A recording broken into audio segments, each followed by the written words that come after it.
Resuming debate, the honourable member for Battle River Crowfoot. You can get that. Thank you very much, Madam Speaker, and as always, it is an honour to be able to enter into debate and discussion in regarding the important matters facing Canadians, and to participate in the debate on Bill C-23, the Historic Places of Canada Act. You know, I think that for many Canadians, when we would consider our national parks, our national historic sites to be truly jewels of our country. And then when you speak to folks from around the world, they will often, when they're asked what it comes to mind when you ask them about what they think of when they think of Canada.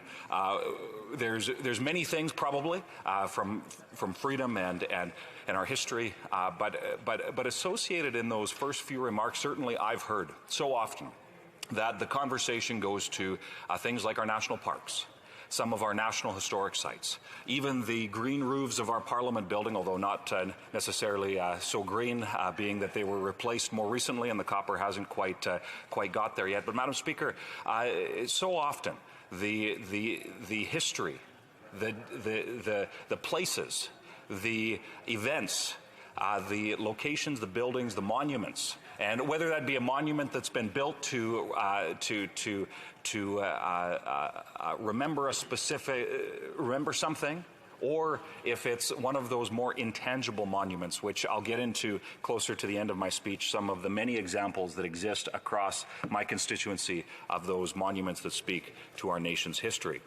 So as we enter into the specifics of what Bill C-23 is about, it updates and modifies the Historic Sites and Monuments Board of Canada to ensure that something very important happens, Madam Speaker, and that is to fulfill Call to Action 79 in the Truth and Reconciliation Report Calls to Action that includes Indigenous representation in the National Historic Sites conversation, not just the board itself, but Madam Speaker, I think more importantly, the entire conversation surrounding what this means. And we've heard reference this morning, and I'm sure over the course of debate, and I'm hopeful as this bill works its way through Parliament. Madam Speaker, there's going to be a whole host of conversations that include the broad width of what Canadian history is.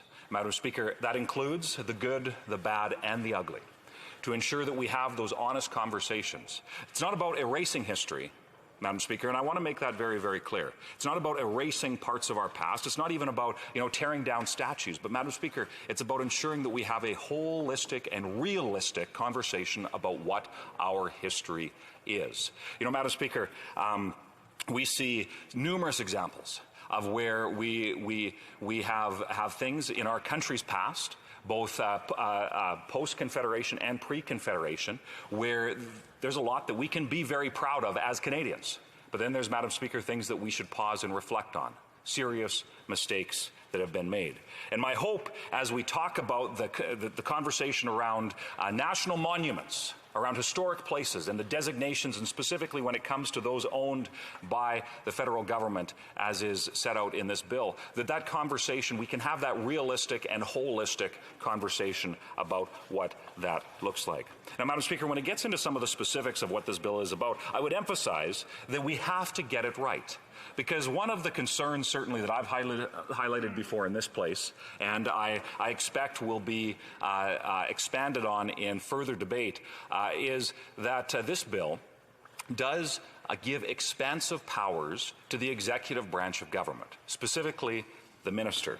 Now, Madam Speaker, I hope you'll forgive me for being a little bit hesitant to grant powers and wide-reaching and expansive powers to the minister, in this case, the Minister of the Environment, who has not necessarily demonstrated that he can be trusted to ensure that those powers will be respected over the course of his mandate. So, Madam Speaker, and the reason why I bring this up, it's very, very important, and I hope that the members opposite will note this importantly, because we live in a democracy. And, Madam Speaker, the reality of a democracy is that when a bill is passed, it not only applies to the current government, but it also applies to how future governments operate.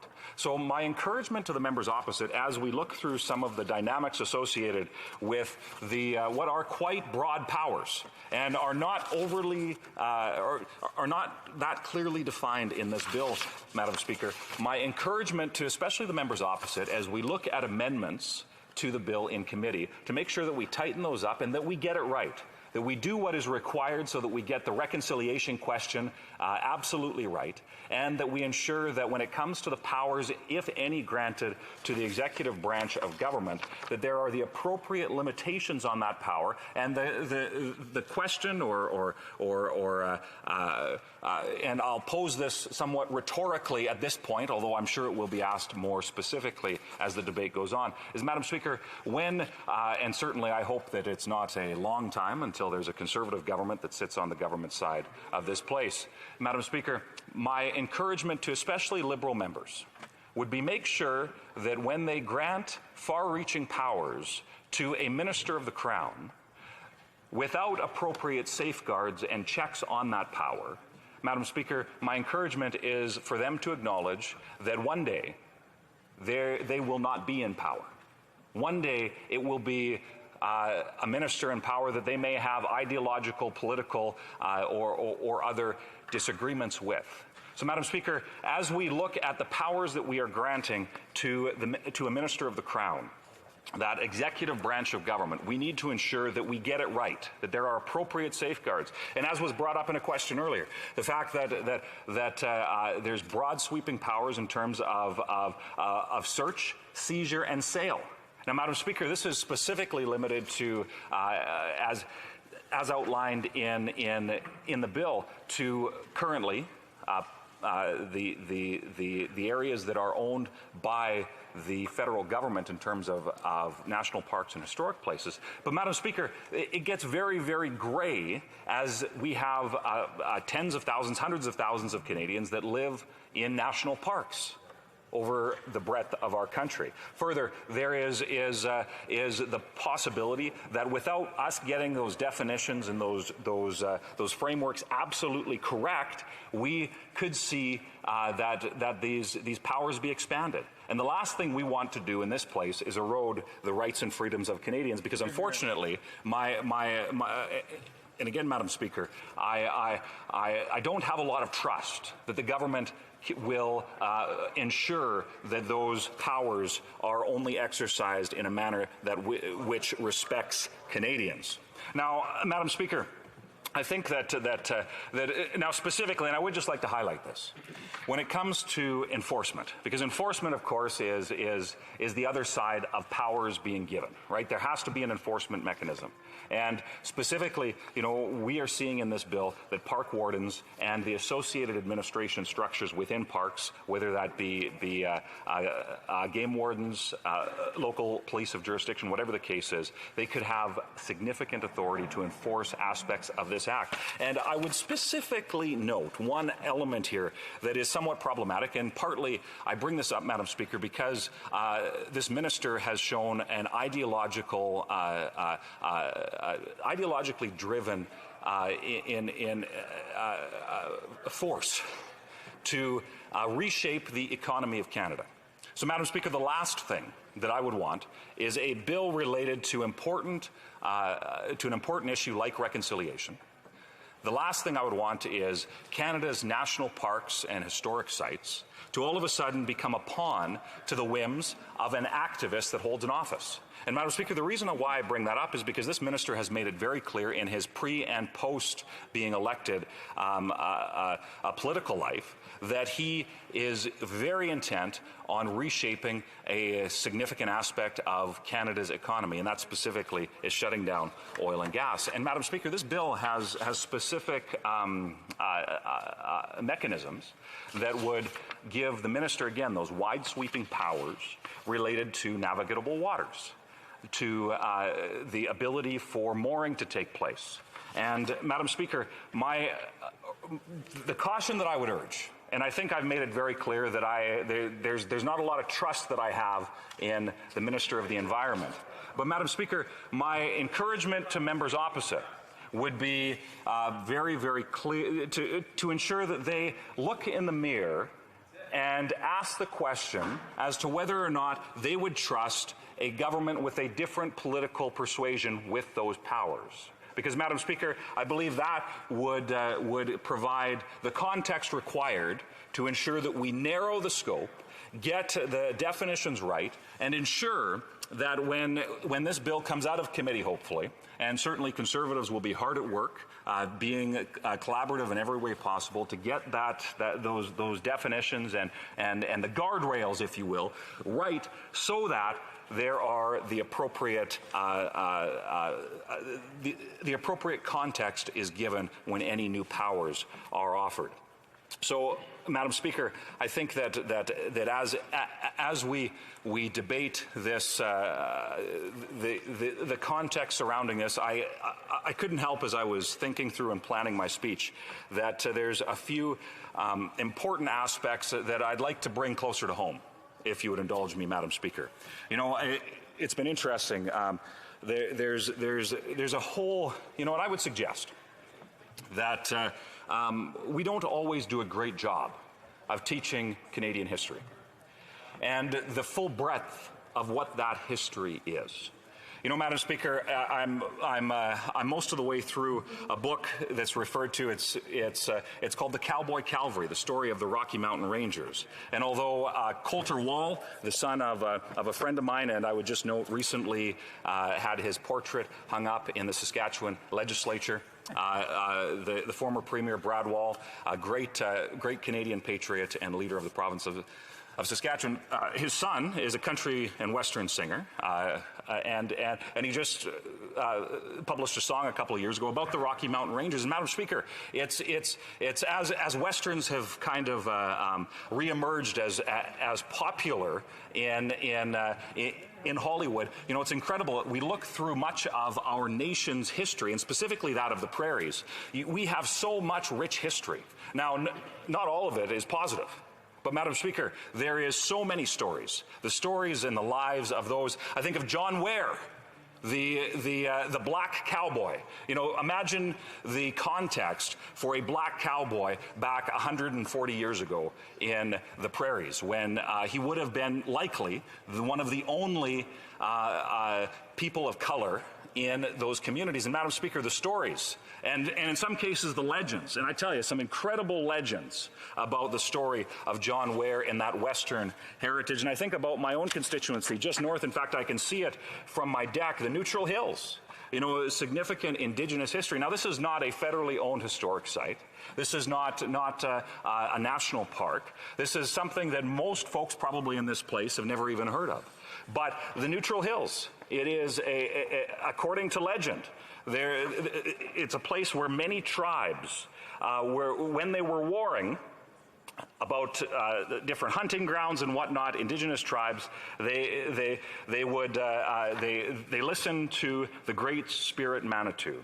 And in the infinite wisdom that they heard, they acknowledged that there needed to be a place of peace. So about 6 or 8 miles north of where I live, there is what is referred to as the Neutral Hills, and a beautiful prairie landscape where you can still find teepee rings. You can still find burial sites. And if you look hard enough, you can find arrowheads and other pieces of our Indigenous history there. But, Madam Speaker, that's the richness that exists. You know, there's cairns. If you drive across the prairies and take some back roads, you'll see cairns that mark some Indigenous and settlement past of our nation's history. And, Madam Speaker, there's in many cases you can't even find on the internet any further details other than that brass plaque and concrete cairn that exists. You know, I think of the legend of Blood Indian Creek. You know, Madam Speaker, it was when the Saulteaux First Nations, when the band had come west from the Lake of the Woods in about 1840, and a raiding party of Blackfeet, where there was some wars and some battles and whatnot. They came to what is now a municipal regional park in Blood Indian Park, and some significant history. Again, some Indigenous history that many people within this place, and some of the wars that had a significant role in forming our nation's history, are significantly impacted. We think about some of the settlers that and explorers that we often hear about, and you know, for example, Anthony Henday. You know, we have so much of that rich history and many different elements of what that looks like and how formational that was specifically. And I'm speaking from the expertise of being a Westerner here, Madam Speaker, but I'm confident, and I know my colleague from the Liberal Party who spoke earlier referenced his expertise in the Lower Mainland, and I've actually visited the Fort Langley historical site and some of the incredible history that is remembered there. And I know other places of the country as well. But the story of Anthony Henday and how the expedition that took place, and there's highways now named after him, but few Canadians know the stories associated with his role in the Hudson Bay Company. The Palliser expedition, and Madam Speaker, I've mentioned before in this place, I live in what is called the north part of the Palliser Triangle, where there was an expedition to see as the buffalo population declined on the plains, that it was prepared for settlement, and the complicated history associated with that, and where we see the impacts of aspects of that history there today. You know, Madam Speaker, I would further acknowledge that you know, the Viking ribstones is what the sign on the side of the road, and most people would drive by this sign on the highway in my constituency, probably not taking too much time or paying too much attention. And it's interestingly become an important local place for the advancement of reconciliation. So, and the fact that it was the Royal Alberta Museum that worked very hard to bring the Iron Creek meteorite back. And and you'll have to excuse me, Madam Speaker, for my pronunciation, but it was a meteorite that was made of iron, that was on top of a hill, had very, very significant historical and spiritual significance for local Indigenous peoples, called Manitou Asini. Now, forgive me, Madam Speaker, if I don't quite get that right.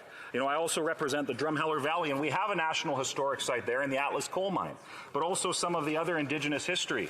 And I've spoken with those who have had just tremendous success at being able to highlight some of those things, many of which are not, you know, places on a map necessarily. They're not defined as something that would be as well known as a fort location or a national park, but, Madam Speaker, significantly historic places, locations, and events that have shaped our nation's history. And even, you know, Madam Speaker, often if I was to canvass this place, many people, when I would refer to Drumheller, they would think of the Royal Tyrrell Museum, Joseph Burr Tyrrell, the museum in his namesake, and the discovery of many dinosaurs.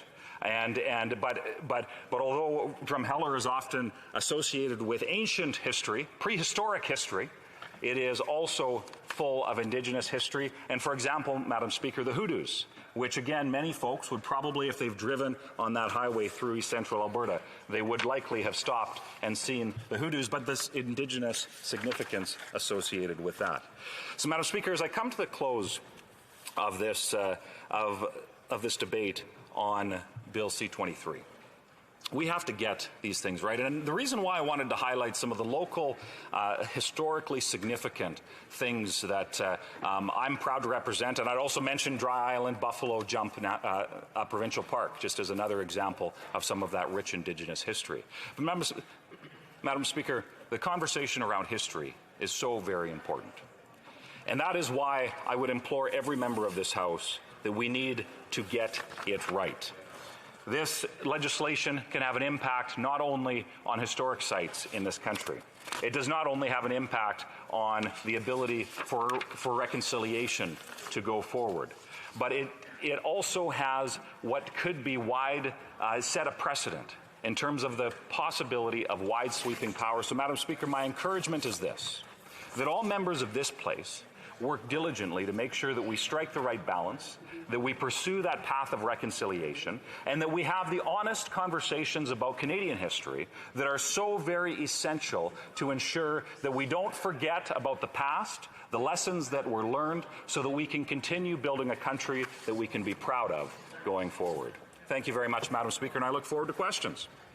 Questions and comments. L'honorable secrétaire parlementaire du ministre des... The Honourable Parliamentary Secretary to the Minister of Veterans. I want to thank my colleague for his speech, and I have to say it was well documented, it was well delivered, and I appreciated many of the things that were in his speech. And he stayed away from that partisan side that he can show once in a while, except he did make a reference to personal attacks to the minister, but we'll put that aside. I want him to maybe explain to me, when we make legislation, are we not making legislation that's the best for Canadians, and it's not really evaluating if the next government that takes power will do something with it or not? When we take decisions on this side of the House, we take those decisions because we feel that's the right thing to do for all Canadians. Would you not agree with me that that's the real measuring stick, and not to decide if the next party will do something else with it? The Honourable Member Battle River Crowfoot. Thank you very much, Madam Speaker. And, my encouragement relating the lack of trust that I have in the current Minister of the Environment, it has nothing to do with personal attacks, but rather a very clear look at his very public record. So, Madam Speaker, but I do appreciate, I did endeavor to keep this as nonpartisan as possible, but I appreciate that the point was made how it is important that we do what is right for Canadians. And my encouragement would related to not only looking at how the current government would administer things, but that is an important check on something that is as powerful as giving a Minister of the Crown decision-making capacity without the appropriate guardrails and limitations to ensure that it's done properly. Because in doing what is best for Canadians, we have to get that balance right. And my encouragement would be that you look at it from the perspective of not only those who are in the government benches, but to acknowledge very importantly the perspectives represented also in the opposition benches to make sure that we do get that balance right. Resuming debate. The Honourable. Oui, pardon, on était rendu. Oh, right. We were at questions and comments. Excusez-moi. Donc, l'honorable... So the Honourable... Pardon? Ouais, ben, l'honorable... Okay, the Honourable Member. I listened with interest to my colleague's intervention on C-23 today. I've been to his area, to Camrose, having grown up in the prairies and with family there, and heard his passion for the area, Neutral Hills, which I actually have never visited. He spoke about the Indigenous, the First Nations, teepee rings and arrowheads and other cultural objects that are there. He also had expressed concerns about law enforcement within C-23 and the enforcement capabilities that are covered here. And so I'd ask him if he could understand that if the Neutral Hills or areas like that were a National Historic Site, would we not want to have appropriate designation for the protections of the objects that would be within there? And I would put to the member, would he be willing to support the much-needed measures that are in C-23 for law enforcement to help protect the treasures that are found within federally owned National Historic Site, protections that currently do not exist? Je remercie le député de Cloverdale. I'd like to thank the member for Cloverdale Langley and in answer the Honourable Member for Battle River Crawford.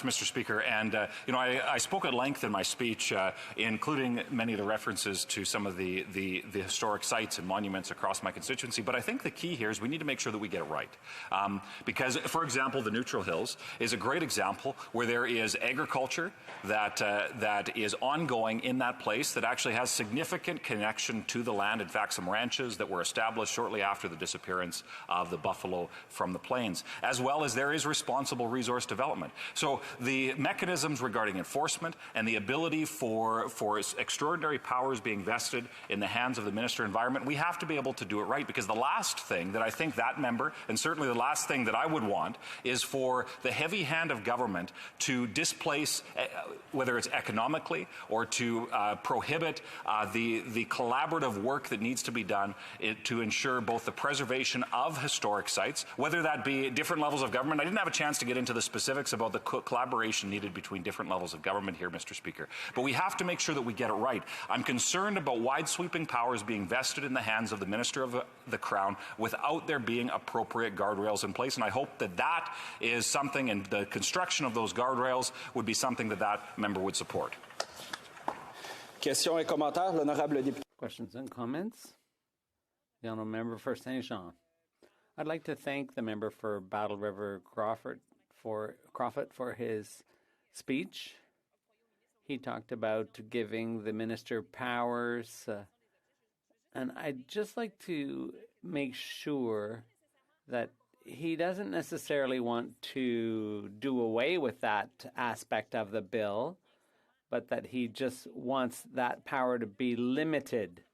And I'd like him to give us an example of how that could be done at committee. How could we limit the minister's powers? The honourable member for Battle River Crowfoot. Mr. Speaker, and I think that one of the very clear examples, certainly as I have looked through this bill, that would be an appropriate a path forward for amendments is to ensure that there is clear guardrails set forward so that when it comes to enforcement, that there is appropriate enforcement, but that's also guided by the dynamics that exist within, whether that's a particular region, with working with other levels of government, and to ensure that we don't have the ability for activism that may have a negative impact on the local communities, of which often rely on the lands and monuments and institutions associated with National Historic Sites. That's why we have to get it right. Questions et commentaires. Questions and comments? The honourable member for Courtenay Alberni. My colleague for a speech. And Mr. Speaker, seeking truth is an essential component in ensuring justice for Indigenous communities who've suffered because of the Indian residential school. And I'd like to hear from my colleague his thoughts on ways that maybe he believes that knowledge of elders and knowledge of knowledge keepers, to conserve Indigenous history across the country can be used, and also maybe he can speak about the roles and the important roles of elder survivors and their families, and how that can be incorporated into the Historic Sites and Monuments Board to ensure that the genocide at Indian residential schools is never forgotten. The honourable member for Battle River Crowfoot. Very much, Mr. Speaker, and I didn't have a chance because, of course, there's so much that could be discussed on this topic, but when I worked for former Saskatchewan Premier Brad Wall and the Saskatchewan Party government there, one of the things that I had the opportunity to do was to work with the Minister of Parks, Culture and Sport to see designated the cemetery that was associated with the former site of the Regina Indian Industrial School. And if there was more time, Mr. Speaker, and I've spoke about it before in this place, but the very powerful process, certainly impactful for me, and I know in the preservation of the history of that particular site, and I know there's many others across the Canada, to ensure that we have those real conversations, that we use, in that case, the Provincial Historic Sites Register, to ensure that that history is preserved, that those stories are kept alive, so that we can have those conversations today and that they can be remembered into the future. Questions et commentaires, l'honorable. Questions and comments? The honourable member for Langley Aldergrove. In his speech on National Historic Sites and Monuments Act, my colleague from Battle River Crowfoot made mention of the importance of teaching and celebrating our Canadian history, not burying it, not cancelling the less than savory characters in our history. And I think of John A. Macdonald, a very flawed individual, but a man who had a great vision for Canada, coast to coast. And I wonder if my colleague could comment on the importance of teaching Canadian history from a balanced perspective. L'honorable député de Battle River. The honourable member for Battle River Crowfoot. Speaker, and absolutely, we need to have a realistic and holistic conversation about our nation's history. I'd referenced a number of historical places and monuments across my constituency in a few events, including the story I referenced briefly, the story of the Rocky Mountain Rangers in the book The Cowboy Calvary that I'm currently reading. And Mr. Speaker, we have an example here of where the history of Canada is complex. There is the good, the bad, and the ugly, as they say. But Mr. Speaker, we have to have real conversations about our past. We cannot erase part of it because that does no justice for us to be able to learn from those past mistakes. It does no justice to the Indigenous peoples that have suffered abuses under our system, no justice for those, for example, Ukrainians who faced internment during world wars. Mr. Speaker, we have to have a real and honest conversation about Canadian history, and that does not have anything to do with tearing down statues, covering up plaques, because, Mr. Speaker, to truly acknowledge our history, we have to be taught the whole story. And I find it very, very concerning that there are left-leaning activists across our country that instead of having that holistic and realistic conversation about the history of our country, they would rather cover it up and focus on a narrow view of activism as opposed to seeing that that whole perspective gets taught. Mr. Speaker, it's absolutely essential, and I hope that when it comes to the conversations around C-23 and the whole specter of what is National Historic Sites, that we truly are able to have that full conversation, which is absolutely necessary. Reprise du débat.